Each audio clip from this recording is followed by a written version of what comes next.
Assalamualaikum warahmatullahi wabarakatuh. Introduce my name is Yuliana Rahmawati, class 11 science 3, absen number 33. Okay guys, here I will explain the material about analytical exposition text. First, I will explain about what is analytical exposition text. Analytical exposition is a text that elaborates the writer ID about the phenomenon surrounding. Jadi, analytical exposition itu adalah teks yang menguraikan ide penulis tentang fenomena yang terjadi di sekitar. Fungsinya untuk membujuk pembaca sekaligus untuk menganalisis topik yang tesis atau pendapat itu benar dengan mengembangkan argumen untuk mendukung ide penulis. Lalu ada purpose of analytical exposition text to convince the reader that the topic present was an important topic. Jadi untuk meyakinkan pembaca bahwa topik yang disajikan itu merupakan topik yang penting untuk dibahas atau mendapat perhatian dengan cara memberikan argumen atau pendapat yang mendukung ide pokok atau topik tersebut.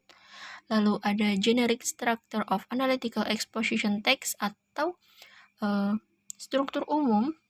Yang pertama ada tesis, introduction to topic, lalu ada argument, explaining the argument to support the writer position. Yang ketiga ada reiteration.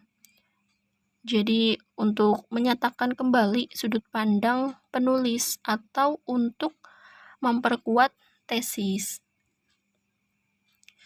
Yang selanjutnya ada kaidah kebahasaan language feature of analytical exposition text. Yang pertama, penulisan analytical exposition text itu menggunakan simple present tense. Yang kedua, menggunakan kata-kata yang mengekspresikan pikiran atau perasaan penulis. Example, experience, feels, know, realize, sense, think, dan lain sebagainya. Kemudian yang ketiga ada menggunakan internal conjunction, yaitu kata penghubung yang menghubungkan argumen di antara dua klausa. Ada 4 kategori dan bisa kalian baca ya. Lalu ada yang keempat menggunakan causal conjunction atau reason why atau sebab akibat. Contohnya as the result, because, by, despite, due to, for that reason, and lain sebagainya. Ini saya ada contoh example of analytical exposition text, bisa kalian baca sendiri guys. Oke. Ini ada sedikit kata-kata bijak ya guys. Education is not the learning of facts but the training of the mind to think. Oke, sangat bagus ya guys. Oke, terima kasih dari saya. Wassalamualaikum warahmatullahi wabarakatuh.